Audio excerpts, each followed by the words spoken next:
Well, we're back doing Tuesday wrestling again after some certain changes that happened the last couple of weeks with wrestling involving AEW NXT. But I'm gonna try to keep my best to try to keep things in the minimum because I don't like to make hour-long episodes. It's not my thing. But right now we're gonna start with this one with Tuesday wrestling reviewing AEW Dark and Impact Wrestling. So get ready to watch another episode of Deleted Wrestle Zone.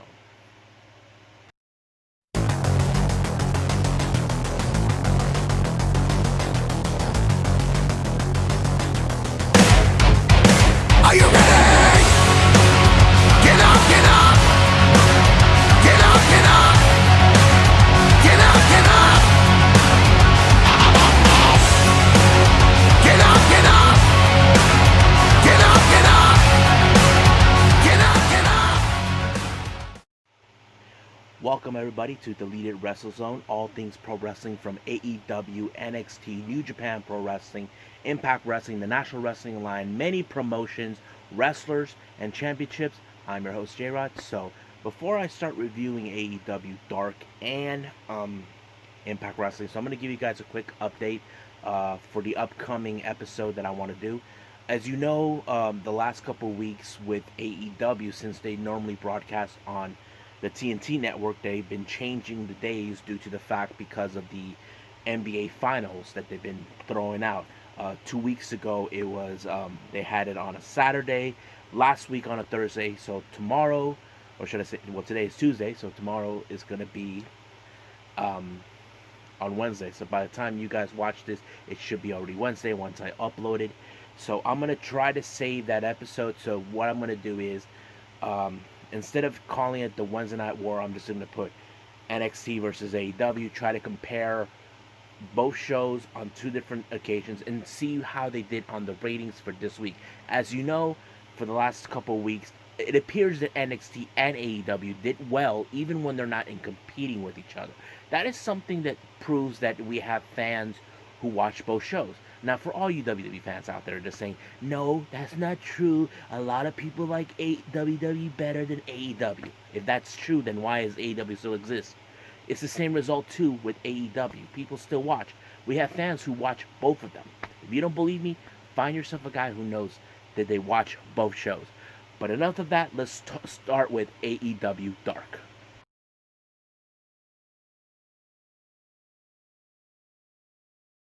Alright, so this week's AEW Dark, they had about 11 matches that's been set.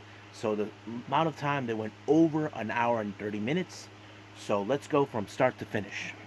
But first, we had to welcome back Excalibur, who we haven't seen in a couple weeks.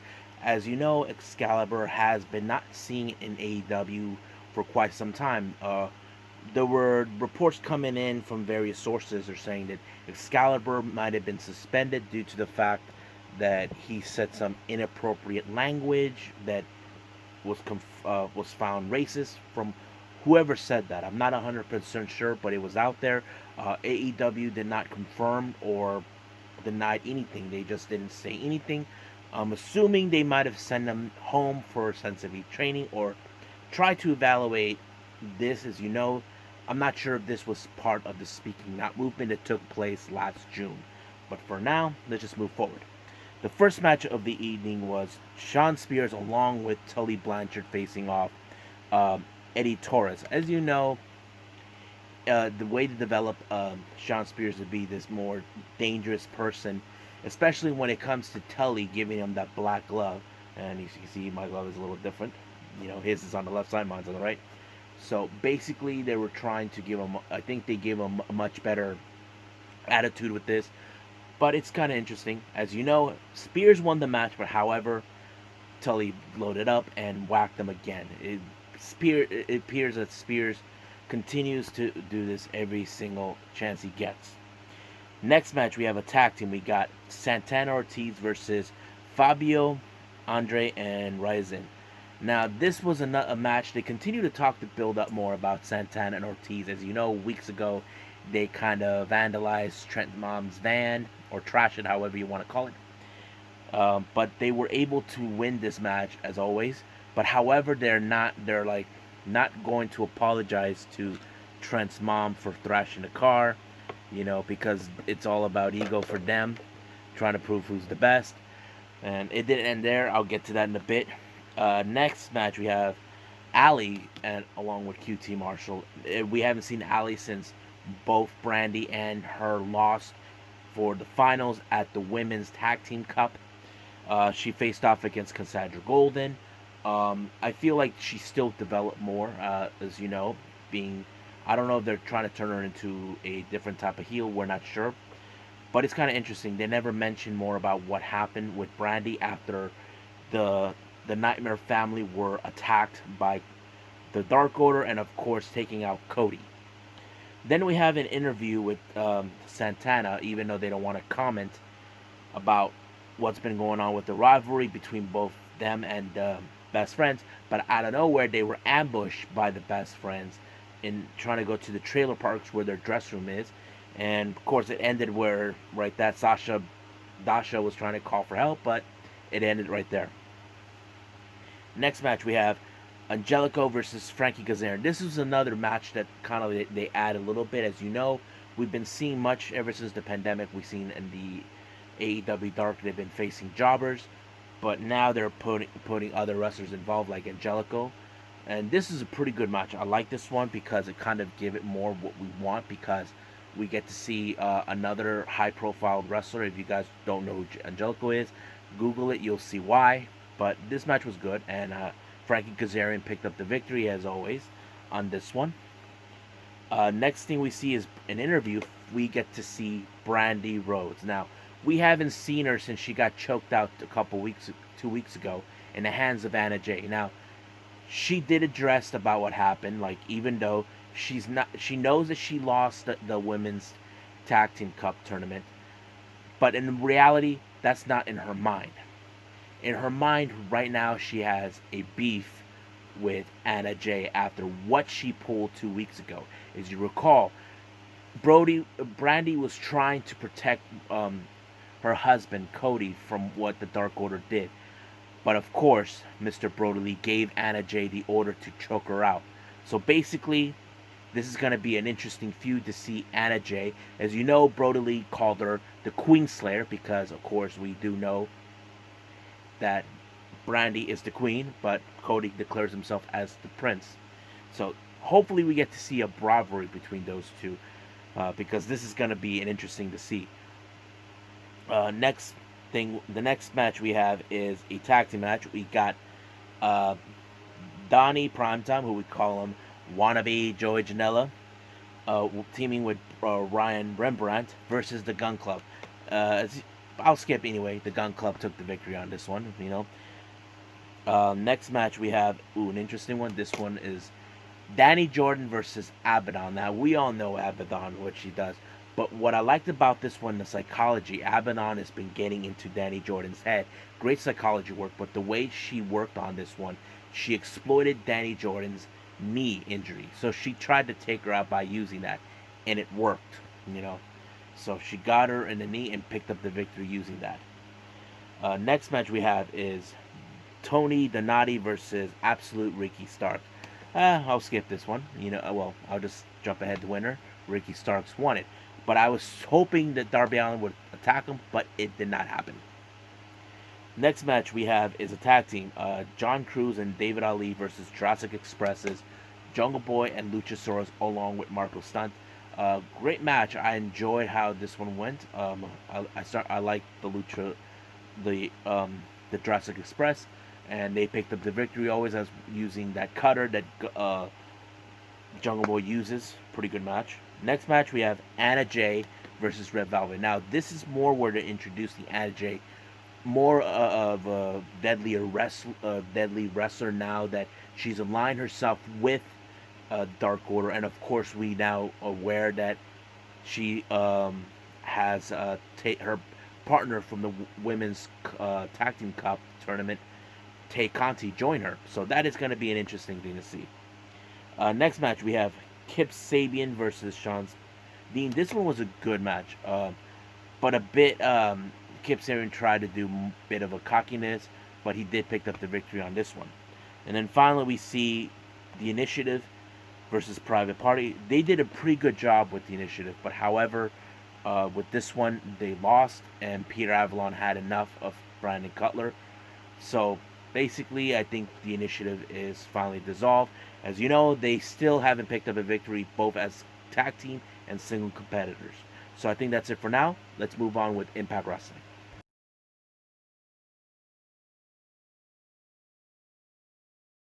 Okay, so we're jumping in now with Impact Wrestling. So we already done with the 2 weeks of emergence. So this is the aftermath of the emergence. So let's start with how it started. Um, we have Sammy Callahan versus RVD. As you know, the rivalry dates back weeks ago when Katie Forbes accused Sammy being a stalkery fan, even though he's not. He was still dealing with his issues towards Ken Shamrock, and then Katie Forbes told RVD that he was a stalker, even though Sammy has no interest in it in Katie Forbes. So he decides to hack her photos to get even with her. Even 2 weeks ago on night one of Emergence, nearly costing him.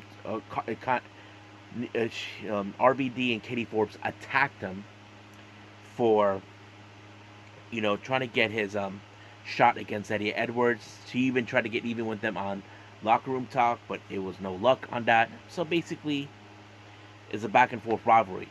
But much of this match, Katie Forbes was getting in the way, as always. But frankly, Sammy overcome this and won the match. But of course, Katie keeps getting in his face, using her attitudes to get to his face, but it didn't work. Even she did a little bit of attacking him by using her butt as a weapon, even adding the chair to it. But this rivalry, I don't think it's far from over between RVD and Sammy Callahan. So we just gotta wait and see what's gonna happen. Next thing we see is Hernandez arm wrestling Falabal, but of course Falabal lost. But Reno Scum showed up to inform him that there is no heat in the building. As you know, Hernandez hired Reno Scum to take out Rhino to take back the money that he stole from him. So even though it became a 2-on-1 match, so that's what happened. But Reno Scum did say if they take out Rhino, they'll take all the money that Hernandez won. So that's what happened. Now let's go to the Wrestle House. As you know, Bravo finally admitted his feelings towards Rosemary, but however, Taya and Rosemary are getting at each other's throats as always, and who knows what's gonna happen. Their match is gonna take place later on in the Wrestle House, which is gonna be fun to watch. And then going on, as you remembered, there was a match a week ago between Johnny Swinger and Crazy Steve. The loser in that match has to dress up as the winning opponent. So basically, Crazy Steve won. So, in the other hand, Steve looked kind of funny, and then of course Jake, cousin Jake, goes that he looks like a rejected member of Insane Clown Posse. I thought it was hilarious how this one turned out. I truly did like it how it goes. Then we jump into the 2-on-1 match between Reno Scum and Rhino. Now we weren't sure how this was going to go. Of course, they're saying that Heath is not in the building. Much as a match, Rhino was able to hold on his own as a single competitor against two guys.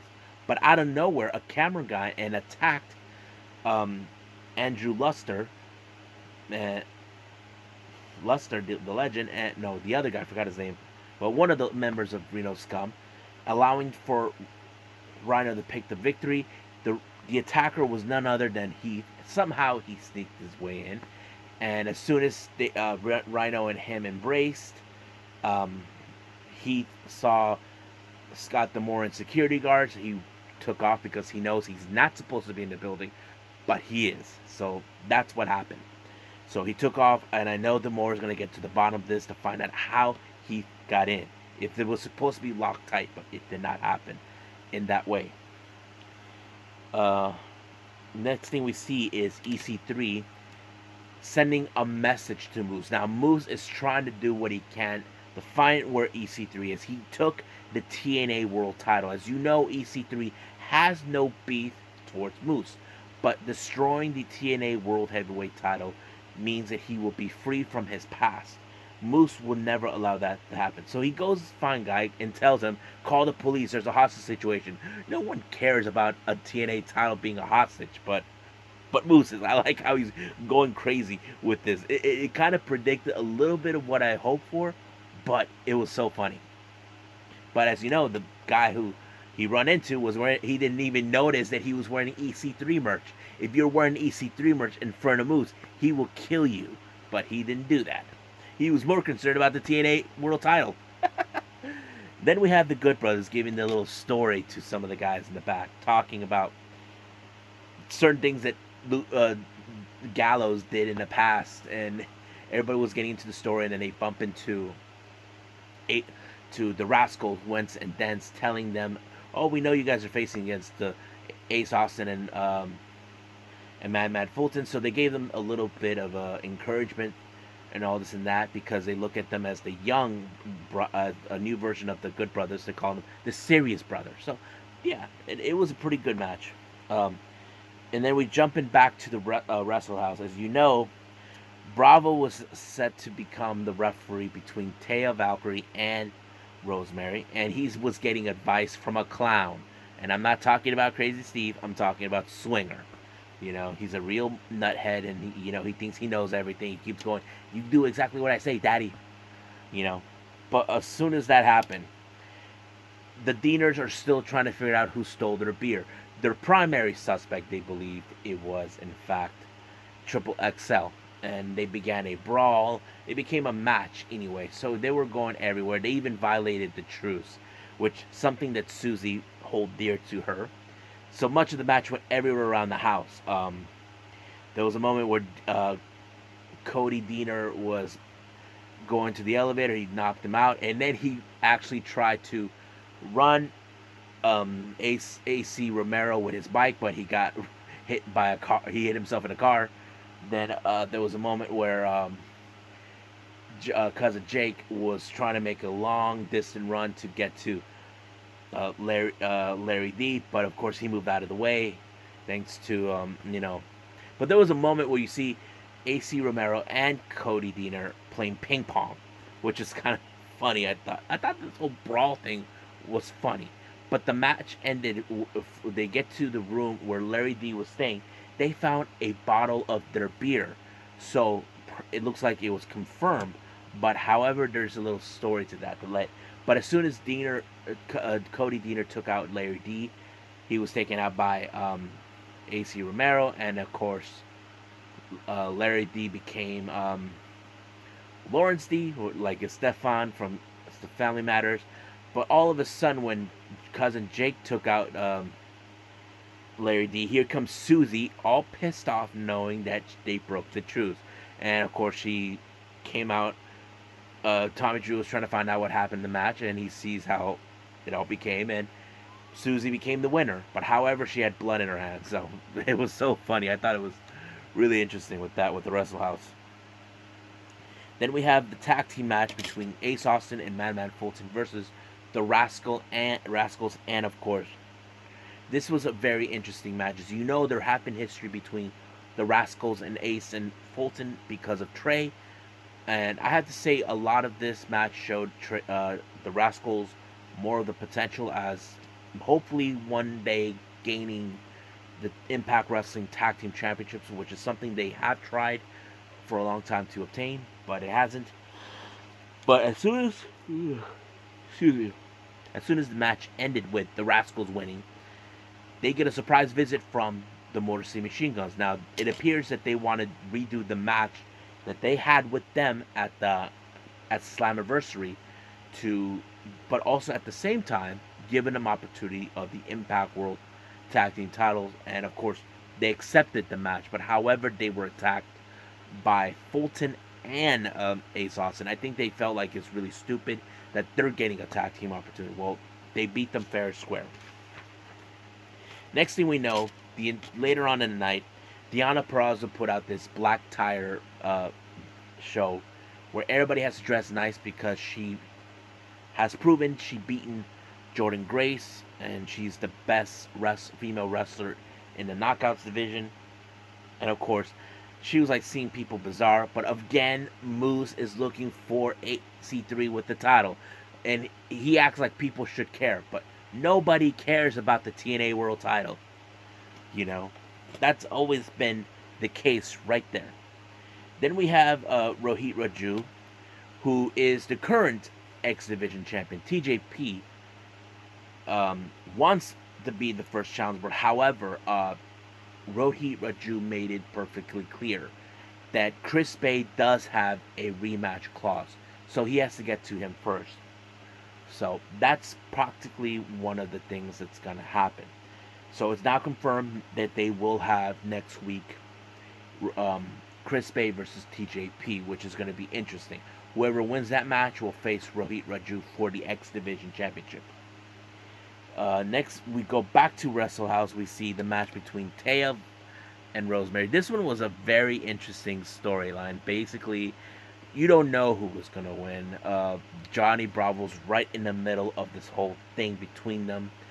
But, however, Taya won.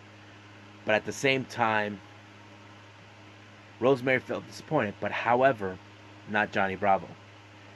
He actually ate the apple that Rosemary wanted him to eat the last time they were together. And of course, he proposed to her. He said that he looks at Taya as his business partner, business venture, while he looks at Rosemary that one day will be his wife. So he's not bothered by that. And of course, Taya gave her blessing, and we all live happily ever after. Yeah, it became like a Spanish softball. However, the Deaners are still trying to figure out who stole their beer. They first believe it was Larry D, but they only found one beer, so they have no clue who it was until it was revealed who it was. It was Crazy Steve. He didn't read the labels. And then we see all the cast members of Wrestle House finally return to the Impact Zone. Then we jump into the Impact Zone with Deonna Purrazzo in their black tire, telling people what a great wrestler she is. And then here comes Jordynne Grace with some unfinished business. But out of nowhere, we received the surprise return of Tennille Dashwood. We haven't seen her for a long time. The last time we saw her was months ago. She was taken out by Taya Valkyrie. So basically, Tennille wants a shot of the Knockouts division. But as soon as that was happening, ruining Deonna Purrazzo's black attire, here comes the Wrestle House cast. And of course, if you know, Kylie Rae is the number one contender for the Knockouts title. And Deonna Purrazzo tried to take out Kylie Rae, and Kimberly was trying to hurt Kylie, but Susie got in her face, and Kylie Rae super kicked her. So, party began right there. It was a great moment, and that's how it ended with it. Now, as you know, they did an interview with Brian Myers, who's happy to see. He wants him to be Willie Mack as a professional wrestler. Like, shake his hand to show he was the better man. Nobody cares about professional wrestling for being professional. That's what he doesn't see. But his interview was interrupted by Moose again. This time, looking for EC3, and he said thank you, but he didn't do a proper thank you the way Brian Myers hoped for. So basically, he wants the wrestling world to be his image, but it won't happen. Now we jump into the Impact World Championship. As you know, the rivalry between Eric Young and Eddie Edwards. Eddie Edwards has been becoming a fighting champion, facing off against people every week. However, Eric Young made it perfectly clear a week ago that this week will be his week, his time. And much of the match, Eric Young has dominated, but he also exploited the knee injury that Eddie Edwards obtained when he did a tope suicide or jump off the ring. And that's what he was doing. But however, he used the title as a distraction to the ref while he took it off his hand. He used the mask when he used it on his entranceway and whacked Eddie Edwards. Now, as soon as that happened, he pile drived them, pinning Eddie Edwards, winning the Impact Wrestling World title. And as soon as he won, he tried to injure Eddie Edwards' knee. He has no regards. He just felt like he got to get rid of him. But it did end it like that. It ended like that with now how does the world class how the Impact world is going to deal with the world class man, and ended like that. But however, in the post show, Moose found the room where EC3 is. He finds pictures that EC3 has taken of him. Basically, he's trying to tell him something. He saw him at the gym, the hotel, everything. Moose doesn't know what to make of it, but it's driving him crazy. He thinks that this has to stop. He's a psychopath. He removed the photos, the board. However, there was another thing that said, a note in the back that says, "You have been warned." So basically, Moose is going crazy, and that's how it happened. Well, I hope you guys enjoy this episode, but I'll give you guys another reminder again. As you know, I'm gonna do the next episode regarding NXT and AEW. Will be out by Thursday or so. I gotta review everything for what happened, so you guys should stand by for that. Um, Stay tuned for the podcast. It's gonna be a very interesting podcast to watch. So I must bid all of you adieu. So goodbye. Mwah. And have a nice day. Bang!